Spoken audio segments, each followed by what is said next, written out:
Hi, I'm Coach Lindsay, and today I'm going to walk you through how to eat on night shift and not gain weight. I know it can be scary going into night shift. You can feel like, oh no, I'm eating late at night. I'm going to see the scale go up. So let's dive into it because it doesn't have to be that scary.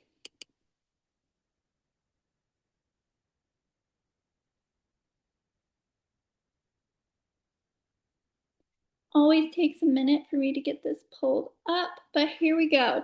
I am Coach Lindsay. Once again, I worked night shift as an RRT for 6 years. I started my fitness journey on night shift, and I completely get the struggles. It can be hard, but I don't want you to get in your head and be like, I'm going to gain weight. I'll never be able to build my most fit body, because you can. I'm going to walk you through things you can do to make your journey easier while working nights.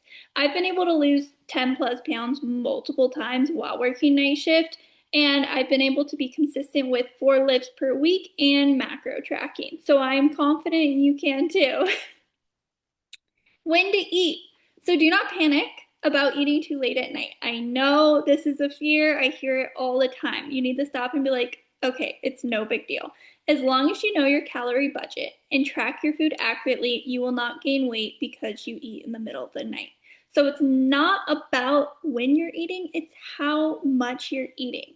If you want to lose weight, you need to be in a calorie deficit. If you want to maintain your weight, then you can eat at your maintenance calories. I have a YouTube video on here walking you through how to put yourself in a calorie deficit or how to determine your maintenance calories. I'm not going to walk you through it here because it's already on there. Go watch it if you want to learn how. But once you figure out your calorie budget, whether you're trying to be in a deficit or maintenance, and you eat that same amount of food each night, you're not going to gain weight just because you're eating at 2 a.m. Not if you are in your calorie budget.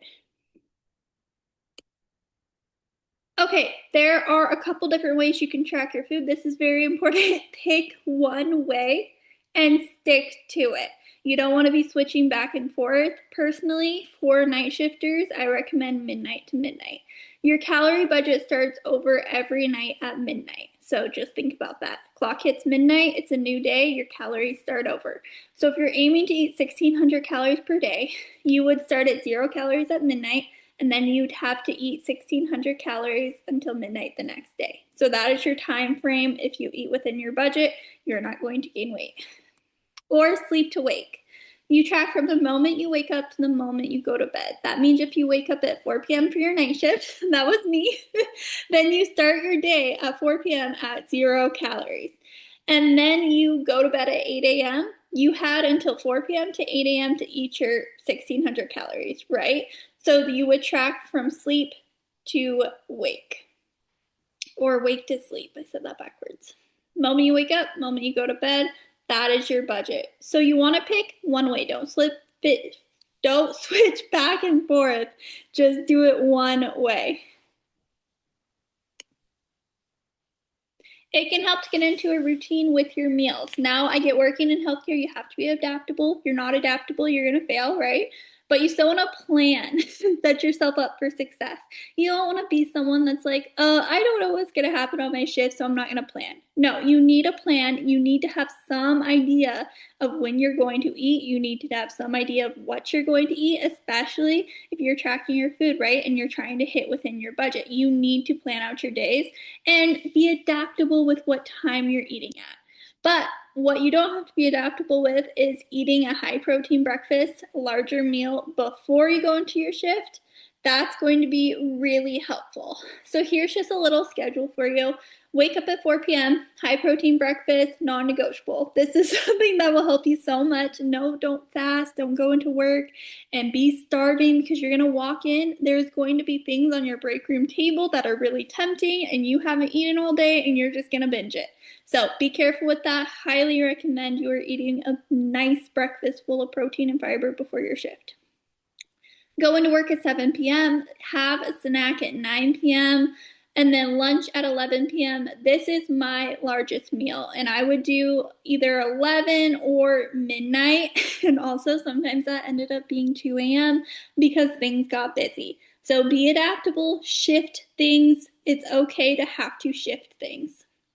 Then I'd like to snack at 2 p.m. This is when I had my sweeter snack, which I'll get into, but it helps a lot if you bring something you really enjoy and that has some sweetness to it because it's late at night and we start getting cravings, right?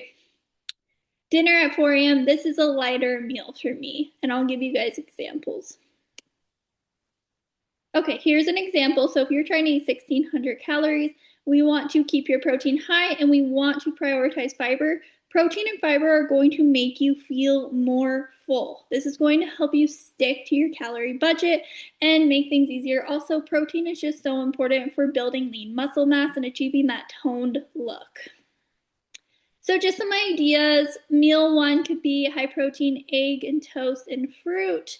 Here's just a breakdown of it. You can take a screenshot of all this. Snack number one could be cottage cheese and berries or Greek yogurt and berries. And then this is my go-to, a taco bowl.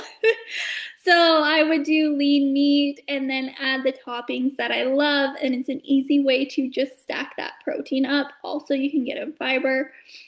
And then protein bar and veggies or protein bar and fruit for snack number two. See how we're aiming protein and fiber in each meal. This is going to make you feel so much better and help you see the results you want.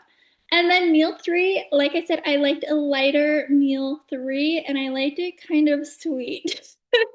So you could do protein oats, and here's just the breakdown of this. Flax seeds are amazing.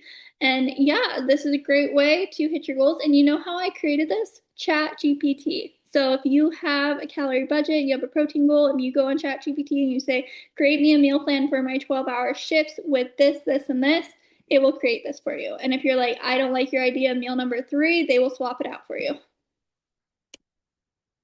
Tips: prioritize protein and fiber, eat meat each meal. I will repeat this over and over again because if you're not doing this, it's why you are struggling to see the scale go down. It's why you are hungry all the time. It's why you are full of cravings.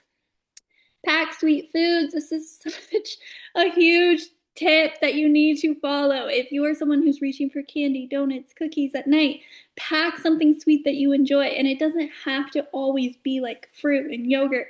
You can pack something that is like an actual sweet treat. Just pre-track it in for yourself. Pack easy to eat options. Think, can I eat this while I chart? This is something we always have to be thinking about. Can you eat this while you are busy? You need to have at least one snack like this because you never know what you're going to be getting into, right? Here are some amazing nurse transformations. Marnie, she is down about 26 pounds. As you can see, she's put on muscle mass too. She works day shift and night shift. She's absolutely incredible. She did this while working out 3 days per week at home, not even in the gym. Absolutely crushing it. This is Aubrey. She lost over 10 pounds in just a few months while working night shift. And then this is Miss Becca. She actually put on 10 pounds while working night shift. So if you think you can't put on muscle while working nights, just look at her. Her whole body changed. Conclusion: try not to overthink it. You can lose weight while working nights. You just need the right strategy and routine. Stop opting in for the super restrictive plans and instead find your calorie budget. Know how much fiber and protein you need to eat and incorporate fruits and veggies that are going to make you feel better. Stay hydrated and don't be scared to pre-track something sweet in. We always have this idea around food that we have to be perfect with our diets. We can't have anything sweet. We can't lose weight without carbs. These are things that are just holding you back. There is a simpler way, and you just need to commit to the process, give it time, and stop with the all or nothing approaches, okay? And then that is it. Thank you for hopping on. Comment what video you'd like me to do next.